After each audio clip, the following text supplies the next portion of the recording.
You may have wondered about the Mormon practice called baptism for the dead, something that may be new to some of you. So, what is baptism for the dead? Where is it done? And why is it important to Mormons? First, let's talk a little bit about baptism for the living.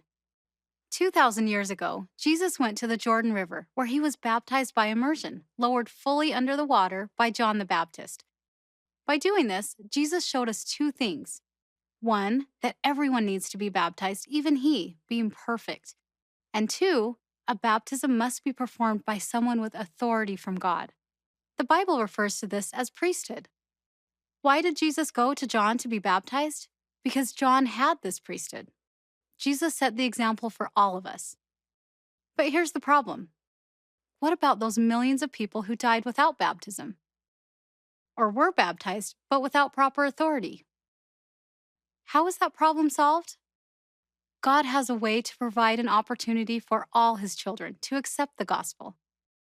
This is where Mormon temples and the practice of baptism for the dead come in. Mormons don't baptize dead people. They use proxies, living stand ins, to represent those who have passed away without proper baptism. Let's explain proxy a bit. Your math teacher couldn't make it to class because she was out sick, so she arranged for a substitute, a proxy, to fill in for her. And you'll remember from the Bible that Jesus suffered for our sins. He also acted as a proxy. In the same way, male and female Mormons in good standing, age 12 and up, act as proxies. They stand in for their deceased relatives and are baptized in their behalf. A baptism for the living can take place in a river, a pond, or really any place large enough for a person to become completely immersed, even in the font found in many Mormon chapels. But a baptism for the dead can only take place in Mormon temples, which they consider sacred.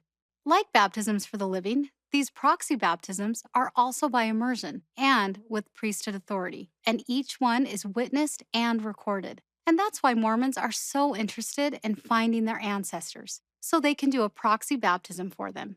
You may be asking yourself, isn't it a little presumptuous for Mormons to perform a baptism for the dead who may not even want it?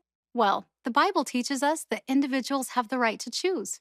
Mormons believe that right continues after death, and that spirits of the dead can be taught the gospel of Jesus Christ. They can then choose to accept or reject it and the corresponding proxy baptism. And to be clear, deceased individuals for whom a baptism for the dead is performed are not counted on the membership rolls of the Mormon Church. Baptism for the living and for the dead is another important way God shows his love for his children. So when you hear the term baptism for the dead, remember, it refers to Mormons using proxies, living stand ins, to provide baptism by immersion with proper authority for those who have died without that opportunity. Now you know.